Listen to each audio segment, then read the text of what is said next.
the dynamic power of our minds. That's my topic as we are continuing with our Heart of the Soul theme this month. And as I was reading and studying and preparing for the talk this week, I came across the word repression. And I looked back in the glossary. Ernest Holmes has a great glossary in the back of The Science of Mind. And the word repression has about a page and a half definition. I was interested. It's like, ooh, this must be juicy. And so the more I read and studied it, the more I realized I couldn't really improve on it. So what I'm going to do this morning is I'm going to read this passage into our service piece at a time, bit by bit, and discuss what I think are the key elements of it in his words and ask questions. And then at the end of service, when we have our Q&A, you can share your answers to those questions or your thoughts or something else, whatever you want to share. So if you need paper or pencil, we've got some of those bouncing around here. Penny's got them if you want that. Take notes on your phone, however you want to do it, or just sit back, relax, and listen. So let's see what Ernest Holmes has to say about repression. The energy set in motion through the creative urge within us is the dynamic power of mind. And unless it becomes expressed, it will congest within the mentality. Inhibited action produces inner conflicts, which mentally tear and bind. And as they manifest in physical correspondence, they produce nervous disorders. Now, those were the words of the day. We might call it anxiety today. We might call it anxiety. It is claimed that a large percentage of diseases is caused by the suppression of some form of emotion, any desire that remains unexpressed. Things will stand just so much pressure and no more. When a limit is reached, an explosion will follow, unless some avenue of expression is provided. Now, this is 1938, right? Are we seeing this proven today in medicine? Yeah, we are. So energy in the form of motion, we know that as emotion, right? Emotions are energy in motion in our bodies. And a creative urge is spirit in us and through us, right? Because we are creative beings and we're expressing the divine through us, through our creative acts. So all of this creativity is forever flowing around us, and it's whatever filters and limitations we have accepted that it gets filtered and limited through, right? So when you think about the idea of pressure, anybody still drink Coca-Colas? I used to love Coca-Colas. I don't drink them anymore. But yeah, if you have a Coca-Cola in the refrigerator and you take it out and you take the lid off, you get that little, and you can gently pour it over ice and it fizzes and bubbles and does all nice little things, right? But if you take that same Coke and you shake it vigorously and you open the lid, what happens? Whoosh, right? It goes everywhere, makes a giant mess because we've activated the pressure inside the bottle. We've activated the carbonation and it causes that explosion. And that's what Holmes is suggesting here. When we have something that isn't a divine creative urge that has come through us that we're not willing to take.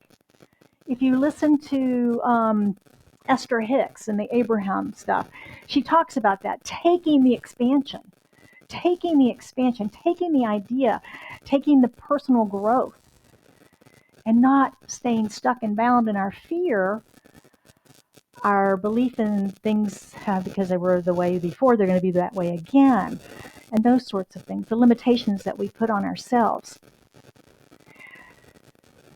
So new ideas shake up some of these subconscious memories. We're talking, remember, about repression, and repression is when a memory is so painful or uncomfortable that our mind just shuts it down and dumps it in the subconscious. When we suppress, we do that voluntarily. We turn away from it, we stuff it down. But repression is where our minds have done that. And a lot of that happens in childhood, right? A lot of that happens. We've been talking about the subconscious and how those things bubble up sometimes.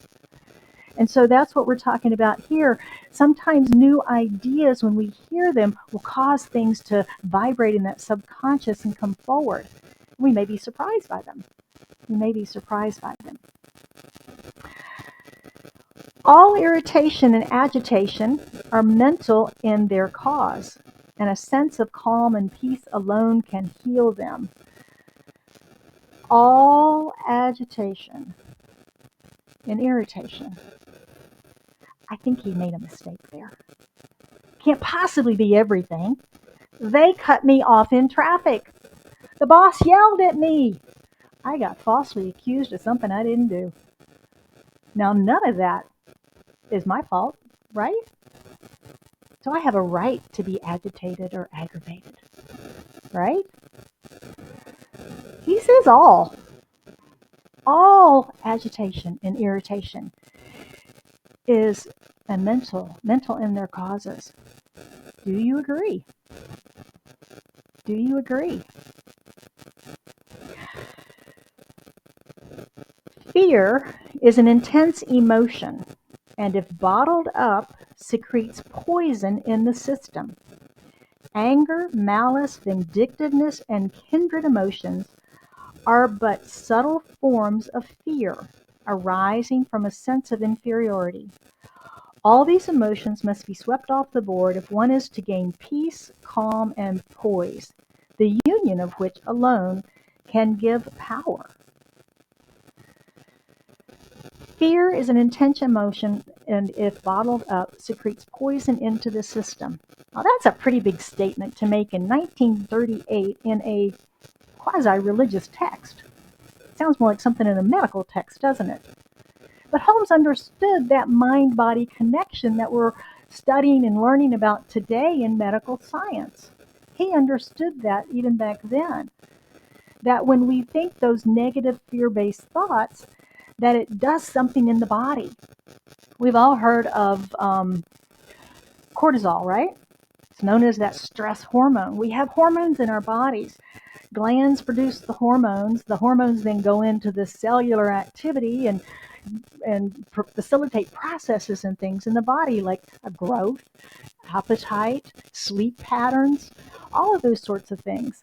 So they're important, but when we get too much cortisol going, it can deteriorate the body, right? It can deteriorate the body, particularly if we keep doing it over long periods of time and being overstressed. We know dopamine and serotonin are the good feeling hormones. So we have good hormones, we have all good hormones, but sometimes the overproduction of them can get us out of balance. And the idea of fear would be part of that cortisol, right? The fear would be part of the cortisol. And he's suggesting that that is what secretes the poison into the system. That's what he's calling poison.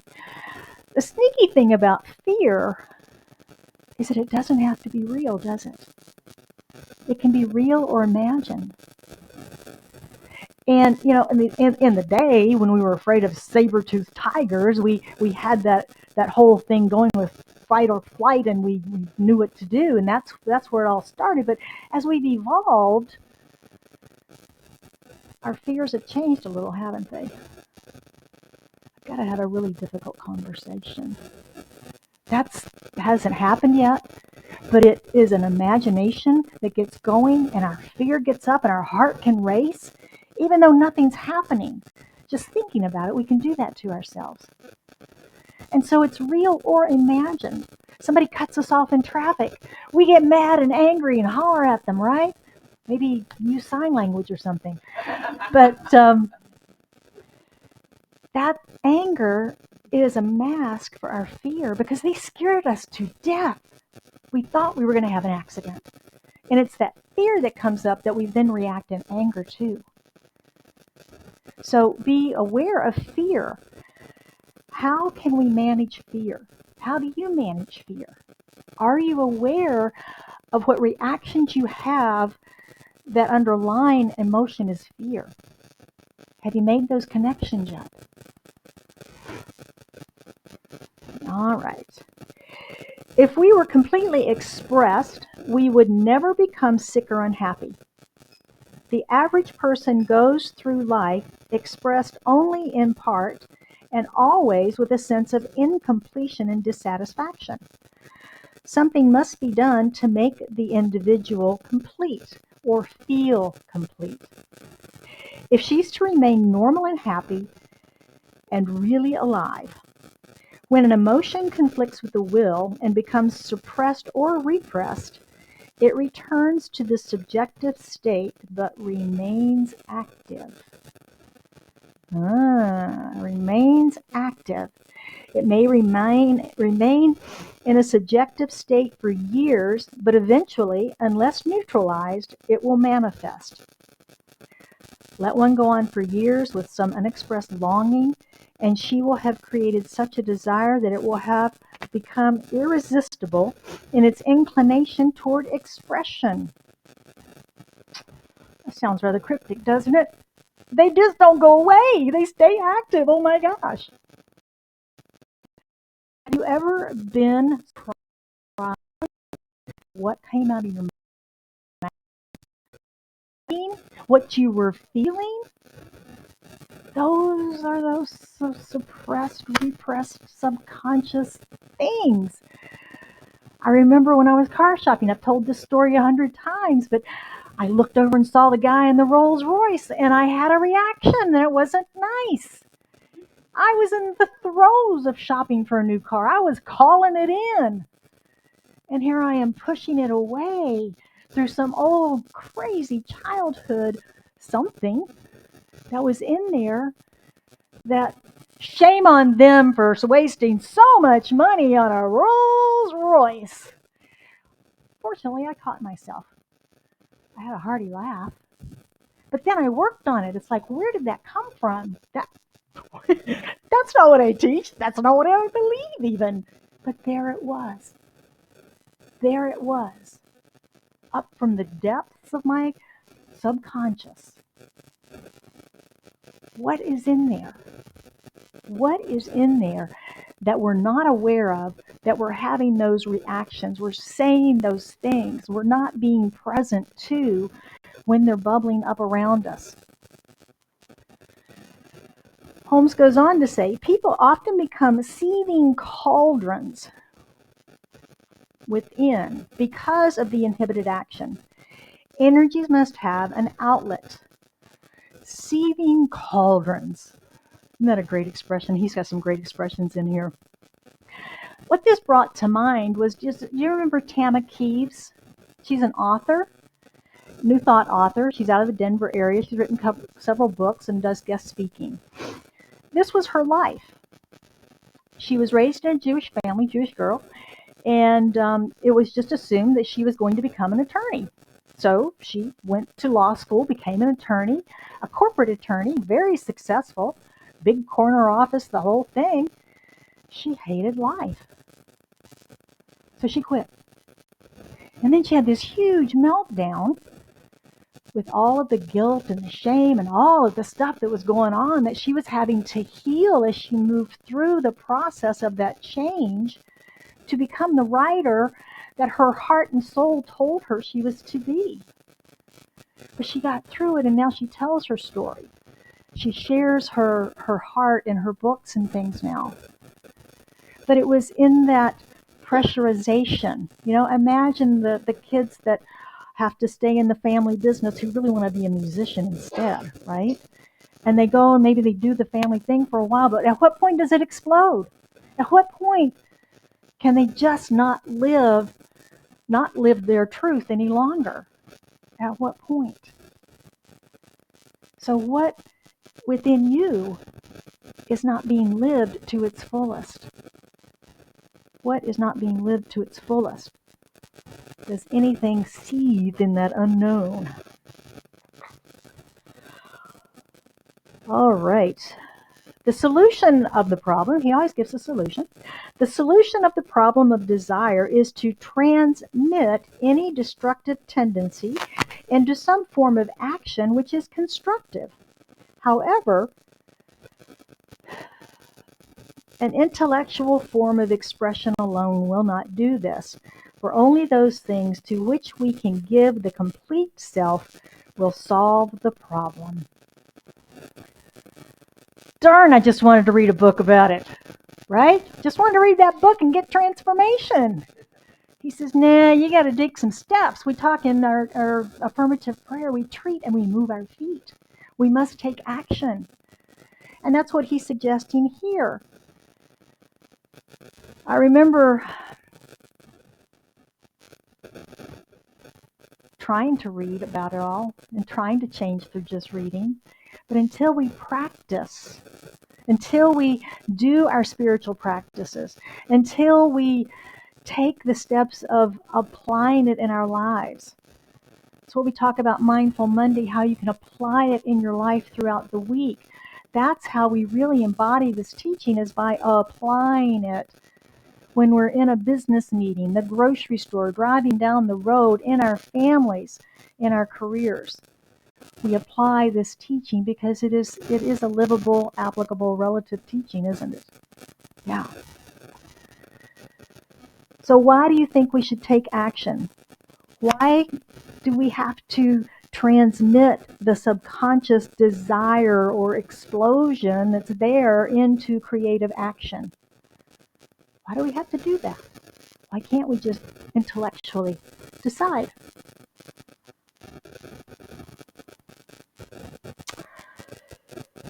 Love is the givingness of self to the object of its adoration. That has been one of my favorite quotes for as long as I can remember. It just is so descriptive of love, so descriptive of our relationship with Spirit, which is always giving to us, to the object of its adoration, to its creation. What do you adore? What do you love to do? I mean, really love to do. And what is the effect of this doing in your life? If you love to make jewelry, what does that do for you? What is the effect of that in your life? If you love whatever, painting a picture, what's the effect of that in your life? What do you truly love to do? We should all have something that we love to do, something that will completely express the self, something that will lose the energies of life into action and transmute the power into creative work. I remember a season of boredom many years ago. Anybody ever had one of those? I mean, it's just like nothing was fulfilling. Nothing. I looked around my life and I would see people that had hobbies and they collected things and they were passionate about it. And I thought, I have no passion in my life. I don't have a life. Not really. But as I looked at it, I thought, well, I play golf once in a while, but I'm not really, that's not my thing. And I just couldn't find it. So I decided to try a whole bunch of stuff. I tried painting. I tried drawing. Photography. Thought about collecting tchotchkes of some sort. I just tried a lot of different things. What is your creative outlet? How do you transform the creative energy that comes through you? The ideas that are coming through you. Have you so blocked them that you think you're not even creative? I've been there. So what is the creative out? How do you transmute this power, this energy of emotions that flow through you into some creative work? Whatever that might be.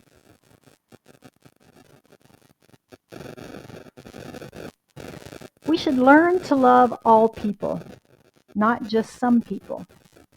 This does not exclude the great human relationships which mean so much to all of us, but it does take the sting out of life and does free the individual to love all, adore some, and find happiness everywhere.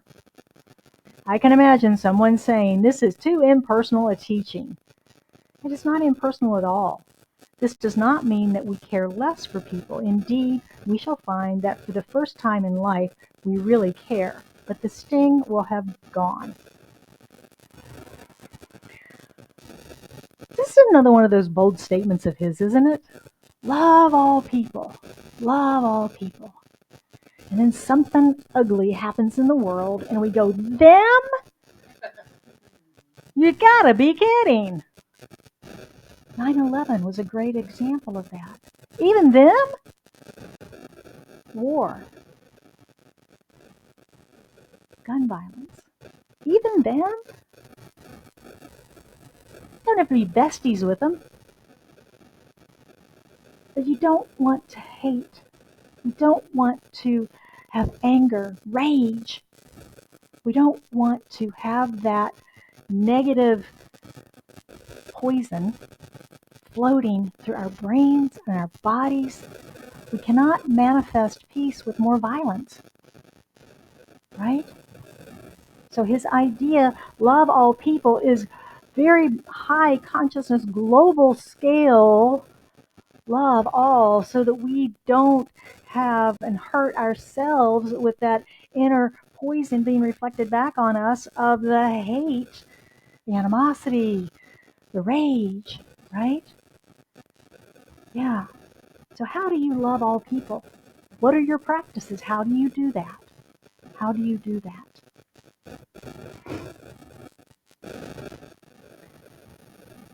Refuse to have the feelings hurt. Is that easy? Refuse to have the feelings hurt. Refuse yourself the pleasure and morbidity of sensitiveness. Come out of the emotional intoxication and be yourself. Never allow the thought to become depressed or morbid. Engage in some form of activity that will express the better self. Do not attempt to draw life from others. Live the life that God gave you. It is ample and complete. Come out of the emotional intoxication. I love that combination of words. I had never seen it before, so I looked it up, see if anybody else had written anything about it. There's a whole field of psychological study about emotional intoxication. Did you know that? I did not know that. I found it fascinating. It's generally the result of failing to dedicate the necessary time each day to cultivating our inner selves, living only in the external world. We get caught up in everything going on out there, and the energy is flowing, but it's just too much because there's so much going on out there. And we don't take the time daily to balance our emotions, to balance life, to settle and calm, right? I'll quote Esther because she has some great stuff that she says. She said that we have a choice first thing in the morning. As soon as we wake up, are we choosing to forget about the stuff yesterday, or do we pick that stuff right back up and go, oh my gosh, that problem I had with the boss, and I've got to just have this all over. We pick it right back up, don't we? Instead of going, nah, that was yesterday. I'm going to be present to this day. I'm going to be happy and joyful and positive and affirmative and make it a better day. I don't have to pick up that suitcase full of baggage I've been toting around all week. I can let it go. I can let it go. So coming out of emotional intoxication, how do we do that? How do we sober up, or how do we stay out of it just to begin with? That outward focus, that being caught up, the drama perhaps. Anybody know a drama queen in their lives? Yeah. How do we avoid that or sober up from it? Live, love, and laugh. Did you know Ernest Holmes wrote that? Right here in the book, 1938. Really? Right? Who knew? Live, love, and laugh. Let the heart be glad and free. Rejoice in the thought of life, and and be happy. Realize God in and through all and unify with the whole. Why take fragments when the whole is here for the asking? Yeah. Let the heart be glad and free. Rejoice in the thought of life and be happy. Why take fragments? We deserve it all. We deserve it all. Live, laugh, love. I think that's an excellent prescription for us. Take 2 and call me next week. All right. Fortunately, we are beginning to see in the medical community and allopathic medicine a more holistic approach, mind, body, and soul, mind, body, spirit, in diagnosing, if you will, the whole patient. So we're starting to see change in our world already beginning to happen. We've been teaching this for almost 100 years, and we're starting to see it reach mainstream, which is pretty exciting. If you'd like to study these principles and practices with us, you can sign up for our Mindful Monday newsletter. We send that out every Monday, and it's a recap of our talk. It's the quotes, and it's these spiritual practices that we're going to give you in greater detail that you can then use and practice throughout the week. You can sign up online with the QR code or in the lobby, or just send me an email and we'll get you on the list. All right, number 1, heal the cause. Heal the cause. Now, in Science of Mind, that's what we teach. You know, we see a lot of healing symptoms. I got a pain, take a pill, heal the symptom. Well, what's causing the pain, right? What's the cause? And that's what we're seeing more in this idea of holistic medicine. And that's what we teach in Science of Mind. So this week I'm going to invite you, when you are experiencing irritation or agitation, aggravated, frustrated, about anything, ask yourself why. What's going on that's causing me to choose to be irritated, aggravated, or frustrated, agitated in this moment? Because it is a choice, right? It is a choice on how we react to everything that's happening external to us. Are we blaming that which is happening external to us, or are we recognizing it's our reaction to what's happening that's causing the rapid heart rate or whatever is going on inside of us? So this week, be present to it. Dig deep to find that mental cause. What are you thinking about what is happening, and why are you making the choice to be irritated or aggravated? Then use your journal to record your ahas and whatever you discover. Number 2 is to find an outlet. Give your energy an outlet this week and follow the creative urge. Now, many of us have created a lot of limitations and blocks and filters and so forth through which spirit has to push its way to express through us. So understand what those are for yourself. If something comes to you, this whole thing this morning is not a normal way I would do service, right? I would pull those things out and create a talk all around that. But I had this little creative urge to do it different. So I ran with it. Nobody walked out yet, so yay. But, we try things, and it's uncomfortable. I had a little nervousness. I had my little butterflies this morning, not quite in formation yet. So try something this week. When something comes to you, try it, go with it, run with that urge. Holmes suggests having something to do that we love, that we absolutely love. And I wonder what else he was saying. I have 2 pages 4s. How about that? Somewhere there's an end to service in here. Y'all want to go home at some point today? There's no end to this service. There's no end. Really not. That's funny. Oh, no, there it is. It got misplaced. Have something to love. Have something to do. Find your notes. And completely express yourself. Bring those energies that Spirit is giving to us, pushing through us. Bring them to life. That's our job. That's ours to do. Bring them to life. Is it GE that used to say that? We bring good things to life? Yeah. There you go. Our guest artist today is Gary Lynn Floyd, and he wrote a beautiful lyric. He said, "You can stop waiting to find love. Look inside your heart. Love's already who you are. And you are.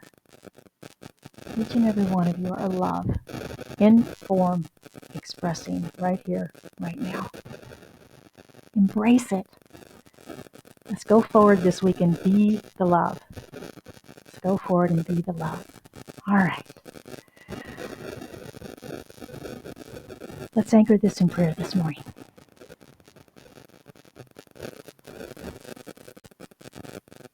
How good it is that we go within to the quiet, still place, recognizing that this is the space within us where the divine resides, that God is the absolute living spirit, that is the source of all that is, the creator of all that is. It is the divine substance. It is wholeness, it is peace, it is harmony, it is balance and love, and joy. And all of that is here now present, in, through, and as this room, in, through, and as me, and each one of us as individualized and unique expressions of it.